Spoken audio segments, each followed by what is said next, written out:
Good morning friends, कैसे हैं आप सब। Welcome back to my channel that is Aziza tutorial. और आज हम लोग पढ़ने वाले हैं हेल्पिंग वर्ब, जिनको हम लोग ऑक्सिलरी वर्ब भी बोलते हैं और जिसका एक और नाम है जिसको हम लोग लिंकिंग वर्ब बोलते हैं। अब इतने सारे नेमों से तो कुछ नहीं होने वाला है ना, हमें इसका काम भी पता होना चाहिए। काम क्या है इसका? ये जो है वो सेंटेंस में वर्ड्स को आपस में कनेक्ट करने का काम करते हैं, आपस में जोड़ने का काम करते हैं, लिंक करने का काम करते हैं।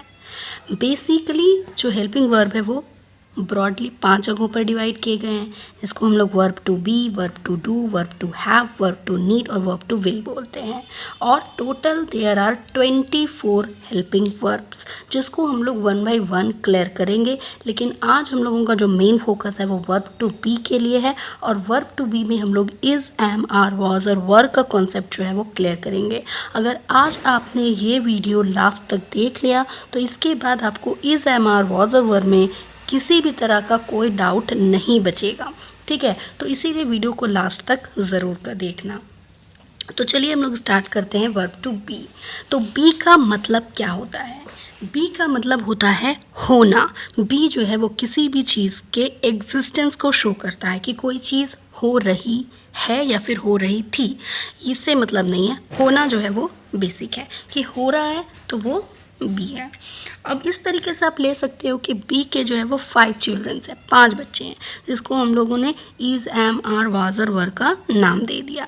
इन सब का भी मतलब वही है, इन सब का मतलब भी होना ही है, लेकिन अलग अलग जगहों पर यूज़ किया जाता है सो दैट हम लोग 2 अलग सेंटेंस को समझ सकें और आपस में डिफ्रेंशिएट कर सकें, ठीक है।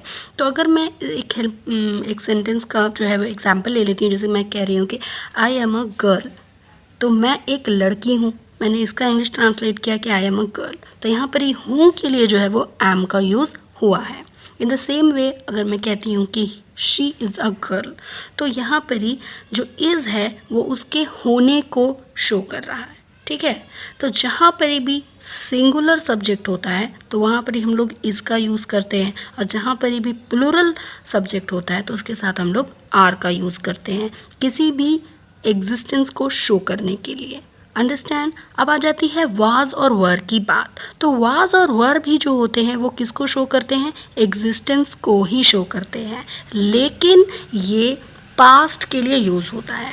अब पास्ट क्या है? पास्ट वो होता है जो चीज़ें हो चुकी हैं पहले, ठीक है, गुजर गई हैं, उसको हम लोग पास्ट बोलते हैं, ठीक है। जैसे मैं कहती हूँ कि आई वॉज अ टीचर, मैं एक टीचर थी, ठीक है, मैं एक टीचर थी, तो मैं पहले की बात बता रही थी, तो मैं वो एग्जिस्टेंस था, वो किसी चीज़ का होना मैं बता रही हूँ, लेकिन मैं पास्ट की बात कर रही हूँ। तो पास्ट के लिए जो है वो वॉज और वर यूज़ होता है। तो ये बहुत सिंपल है कि वॉज कहाँ लगेगा? जब सिंगुलर सब्जेक्ट होगा, और वर कहाँ लगेगा? जब प्लूरल सब्जेक्ट होगा। जहाँ पर भी आप प्लूरल सब्जेक्ट देखोगे तो आप वर लगाओगे, जहाँ पर भी सिंगुलर सब्जेक्ट देखोगे तो वॉज लगाओगे। अब यहाँ पर कुछ फैक्ट्स हैं जो मैं आपको बताना चाहूँगी। इसके बाद आपका जो इज़, एम, आर, वॉज और वर है, इसको कहीं पर भी देखोगे तो बहुत आसानी से आइडेंटिफाई कर सकते हो कि ये कहाँ का सेंटेंस है, ये कहाँ से निकला है। और same goes when you speak also, जब आप बोलोगे तो भी आपको ये समझ आएगा कि मैं जो बोल रहा हूँ या बोल रही हूँ तो मैं क्या बोल रही हूँ, ये कहाँ से निकला और किसको कैसे जो है वो बोलना है। तो चलिए समझ लेते हैं।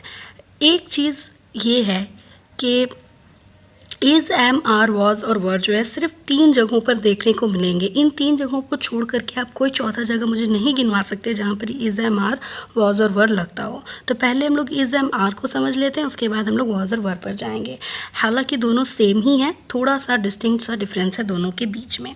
तो पहले इज़, एम, आर को समझते हैं।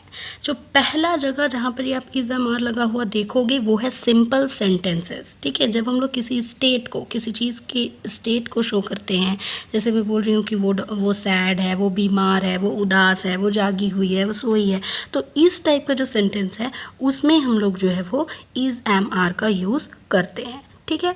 सेकंड जो प्लेस है वो है प्रेजेंट कॉन्टिन्यूअस टेंस। अब प्रेजेंट कॉन्टिन्यूअस टेंस क्या है? प्रेजेंट कॉन्टिन्यूअस जो है वो किसी भी रनिंग स्टेट को शो करता है। रनिंग यानी कोई काम चल रहा है, कोई काम हो रहा है, ठीक है, हो रहा है तो प्रेजेंट कॉन्टिन्यूअस है वो। कोई काम हो रहा है तो प्रेजेंट कॉन्टिन्यूअस है वो। ये बात को याद कर लो, अभी के अभी, ठीक है। बाद में भी ये हेल्प होगा आपको इससे, तो इसीलिए अभी के भी याद कर लो कि जो काम हो रहा है, अभी काम चल रहा है तो वो प्रेजेंट कॉन्टिन्यूअस है, ठीक है। प्रेजेंट कॉन्टिन्यूअस में वर्ब के साथ आईएनजी लगता है और साथ में आपको इज एम आर लगा हुआ मिलेगा। इज एम आर लगा हुआ मिलेगा और वर्ब के साथ आईएनजी लगे रहेगा। जैसे यहाँ पर देखो लिखा है he is reading his lesson, वो अपना लेसन पढ़ रहा है। वॉट आर यू डूइंग, तुम क्या कर रहे हो, तो यहाँ पर ही आर लगा है और डूइंग लगा है, ठीक है। डू के साथ आईएनजी लगा है, रीड के साथ आईएनजी लगा है, साथ में इज लगा है। तो कहीं पर भी आप वर्ब के साथ आईएनजी लगा हुआ देखो और साथ में इज है, खुद ब खुद आपके दिमाग की घंटी बज जानी चाहिए कि ये प्रेजेंट कॉन्टिन्यूअस टेंस का सेंटेंस है। अब जो थर्ड जगह जहाँ पर आपको इज एम आर लगा हुआ मिलेगा वो है पैसिव वॉइस। पैसिव वॉइस में वी थर्ड यानी वर्ब के थर्ड फॉर्म के साथ इज एम आर लगा हुआ आपको मिलेगा। तो कभी भी आप वर्ब के थर्ड फॉर्म के साथ इज एम आर लगा हुआ देखो तो समझ जाना कि ये पैसिव वॉइस का सेंटेंस है।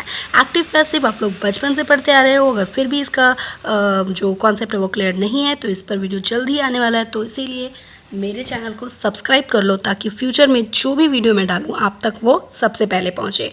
तो Rekha is taught by her mother, Rekha जो है अपनी मदर के थ्रू पढ़ाई जाती है, ठीक है। इसका मतलब ये निकल रहा है and we are supported by you. तो यहाँ पर ही देखो ईडी लगा है यानी कि ये वी थर्ड है और इसके साथ आर लगा है ना। तो कहीं पर भी वी थर्ड के साथ जो है इज एम आर लगा हो समझ जाना कि ये पैसिव वॉइस है। और ये तीन यूजेस के अलावा कोई चौथा यूज़ नहीं है इज एम आर का। Same goes for was and were, थोड़ा सा स्लाइटली चेंज है कि इज एम आर जो है हम लोग प्रेजेंट में यूज़ करते हैं, वाज और वर हम लोग पास्ट में यूज़ करते हैं। तो यहाँ पे चेंजेस क्या आएगा, इस के जगह वॉज लग जाएगा, आर के जगह वर लग जाएगा, है ना। तो ही वॉज सैड, वो सैड थी था। यू वर अ डॉक्टर, तुम एक डॉक्टर थे। यहाँ पर ही प्रेजेंट कॉन्टिन्यूअस है तो क्या हो जाएगा, पास्ट कॉन्टिन्यूअस हो जाएगा, है ना। तो पास्ट कॉन्टिन्यूअस टेंस में he was reading his lesson, वो अपना लेसन पढ़ रहा था। And what were you doing, तुम क्या कर रहे थे। और पैसिव वॉइस में क्या हो जाएगा, Rekha was taught by her mother और we were supported by you, ठीक है।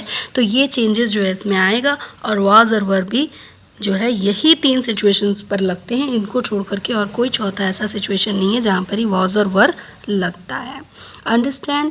तो ये था इज एम आर वॉज और वर का एक कंप्लीट कॉन्सेप्ट। आई होप ये आपको समझ आया होगा। अगर आपको ये वीडियो अच्छा लगा, इन्फॉर्मेटिव लगा और ऐसे ही वीडियो आप आगे भी देखना चाहते हो तो काइंडली मेरे चैनल को सब्सक्राइब करो और वीडियो को लाइक करो और ज़्यादा से ज़्यादा लोगों तक पहुँचाओ। Thanks for watching. Keep learning.